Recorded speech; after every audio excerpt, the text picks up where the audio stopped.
we're coming up to one of the most annoying parts of the game. But first, here's something really arbitrary. There's a chest right in front of me, but for some reason you can only open it when you have the lantern out. That's stupid. No other Zelda game has that arbitrary limitation. And it's just a purple rupee. Why did they make you wait until now to get it? You know what's especially irritating? Is that it's at this point in the game, like, you're forced to grind for rupees in order to get the slingshot, which costs 30 rupees. You know, if you could access this chest at that time, you wouldn't have had to grind for rupees at all. That's so stupid. That's just like of a quirky text box. I don't think Midna shows up in that mirror.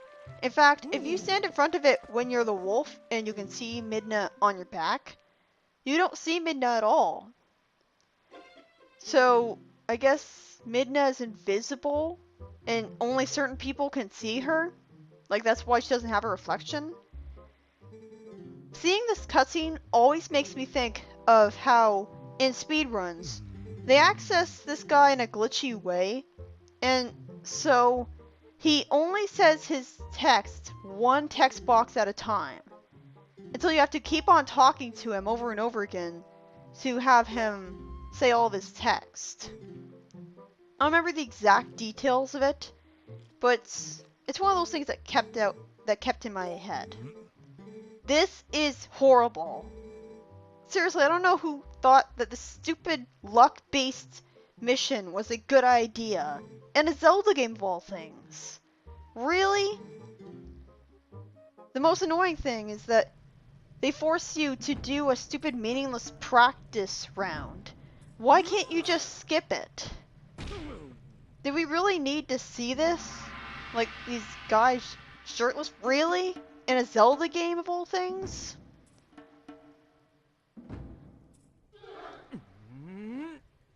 And this just demonstrates how he's not nearly as bulky as him, making it completely ridiculous the idea that he can beat him in a fight. I also really wish that the guy he was fighting against, the Elder, wore pants, especially considering that swiveling camera shot we just saw.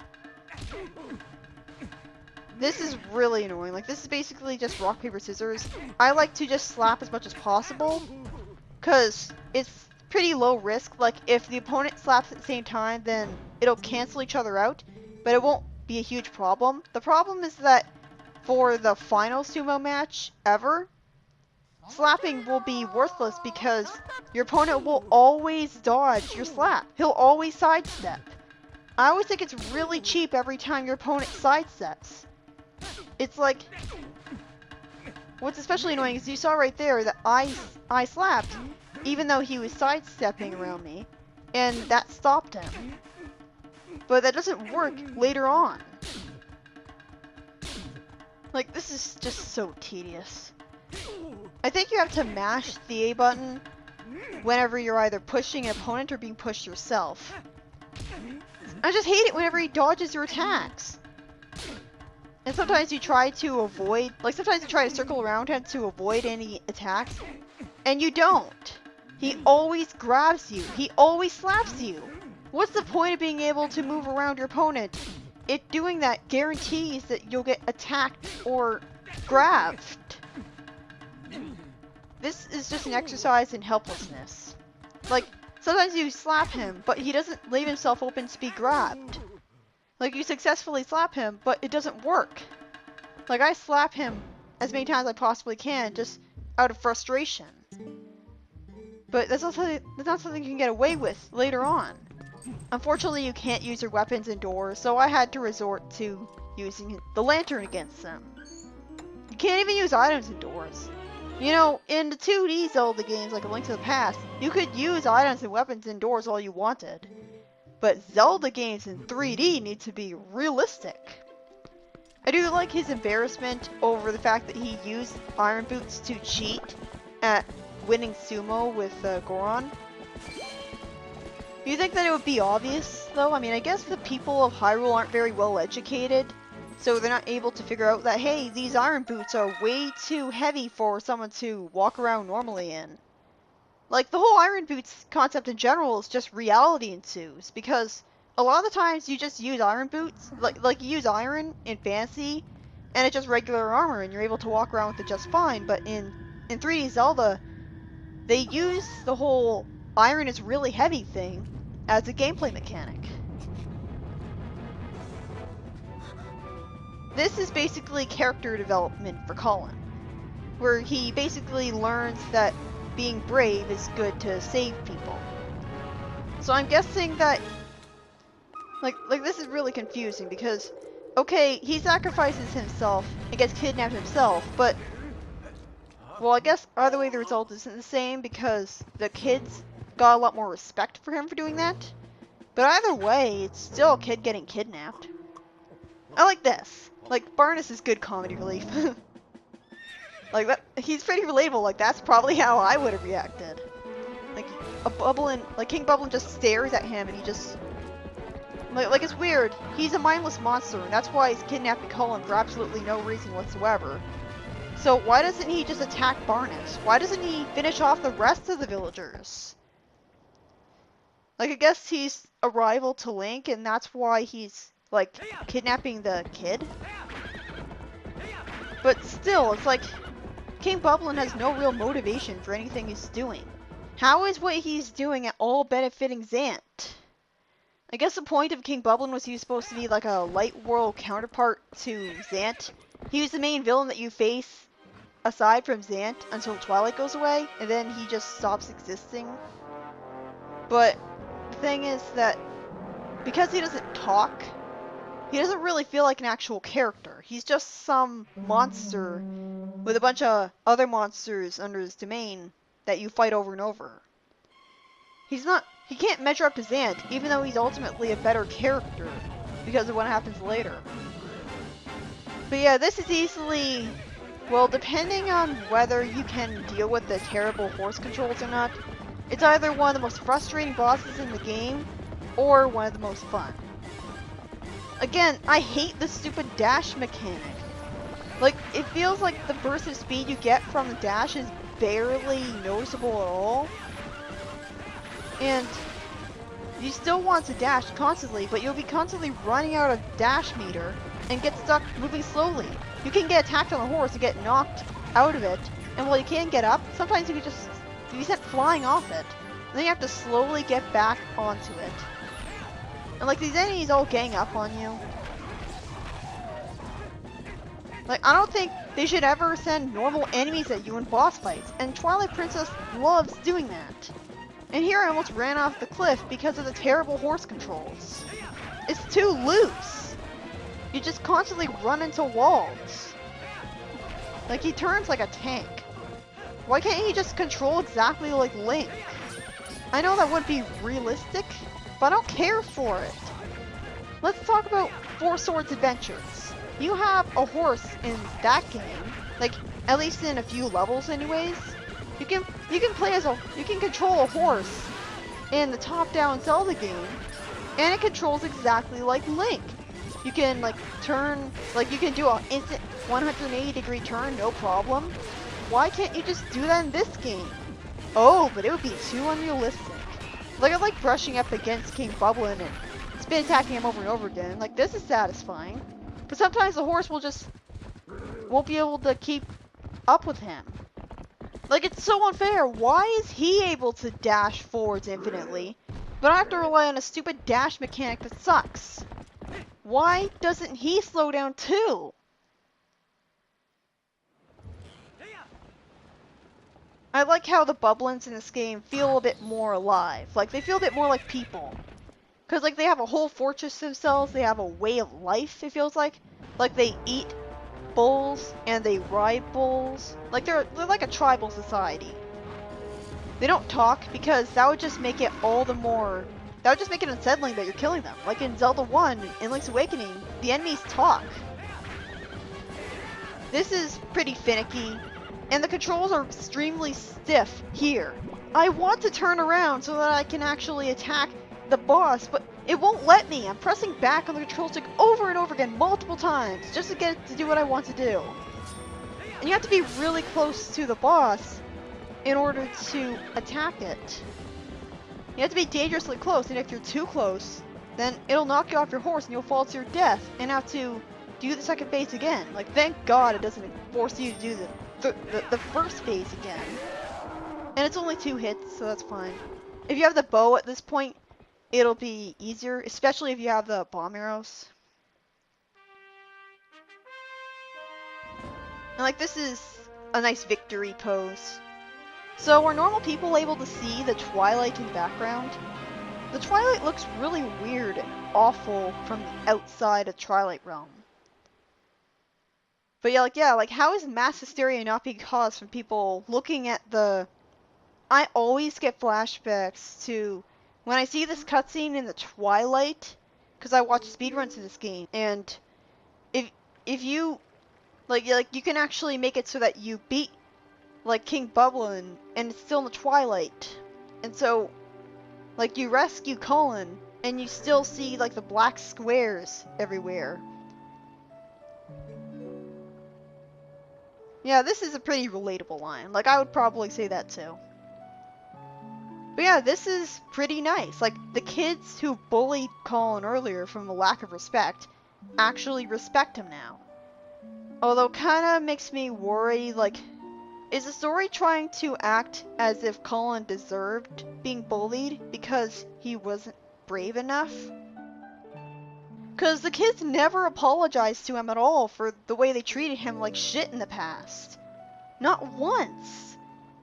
Like, the kid just suddenly changed and he's suddenly forgiving them? Really? Like, really?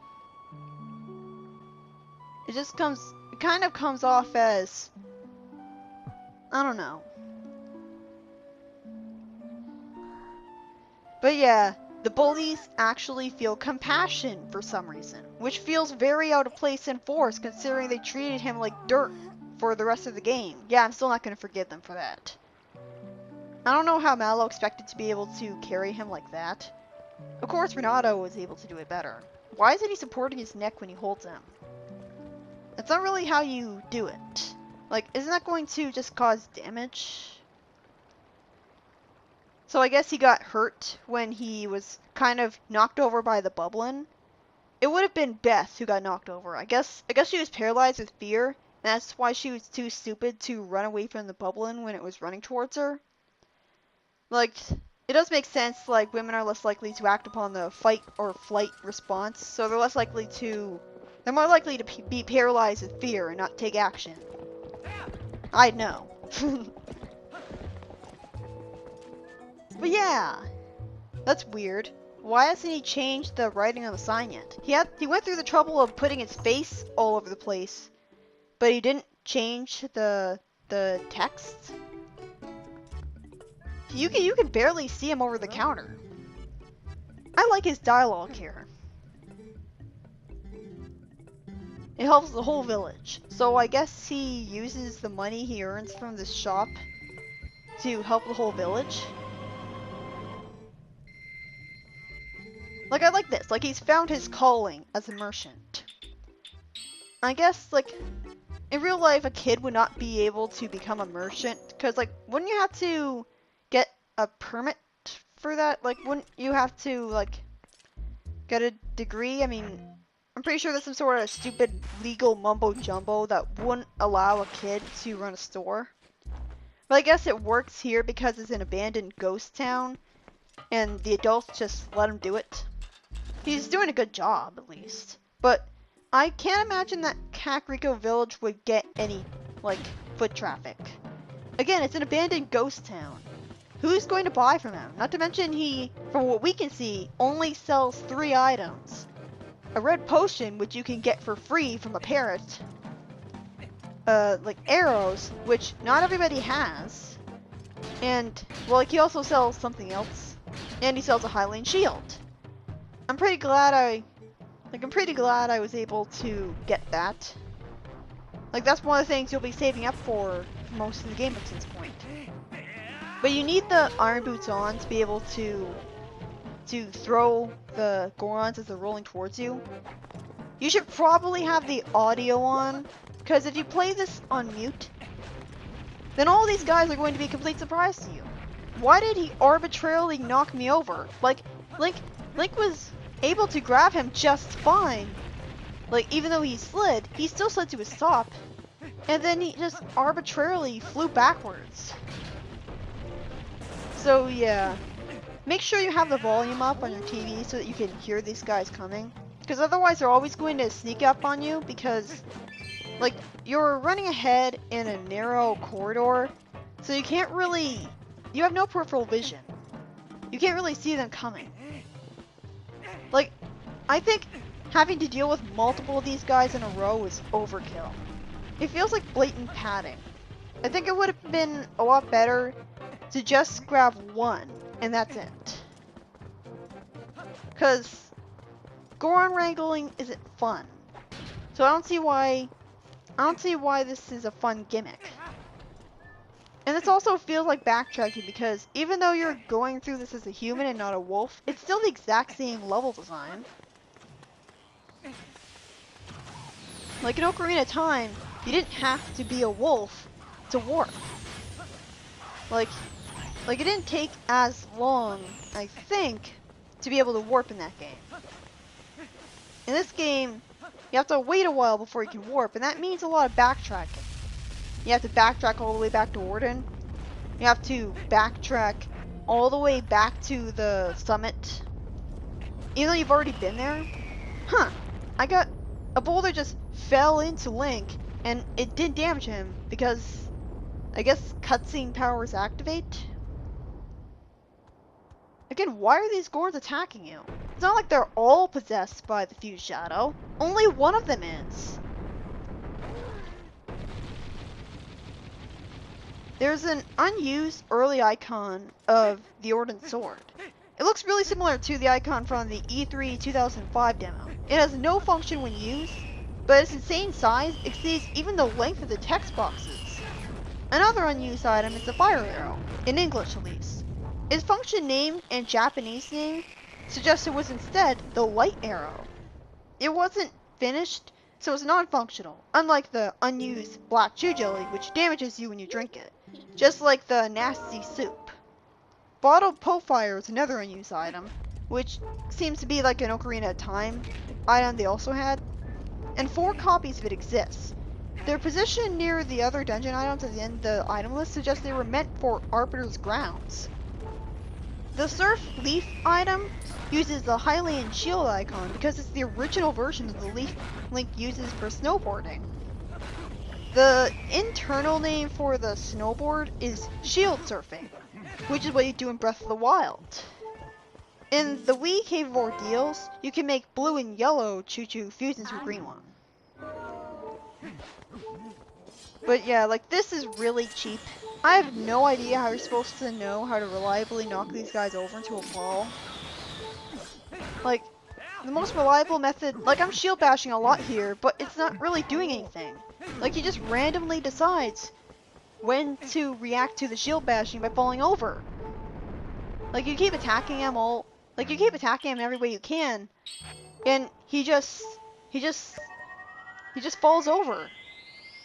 Like, he doesn't fall over until he decides to feel like it. And obviously, you need the iron boots to get past certain perpetual steam shooter things in this area. I don't really think it's necessary. Like, you move so slowly with the iron boots that it's better to just constantly side hop with it instead. It just feels like a pace breaker. This part of the game was really annoying for me because basically my Elgato HD 60 stopped recording entirely, like, when I was recording meeting the new elder. Like you saw him, and then the footage froze. And it was a hell of a time for me to get recording working again. So eventually, like, I was waiting around for a really long time, and eventually I decided to just shut the game off. Unfortunately, I didn't realize how long it had been since I last saved. So I had to redo the stupid sumo wrestling again. All of it. Including the practice.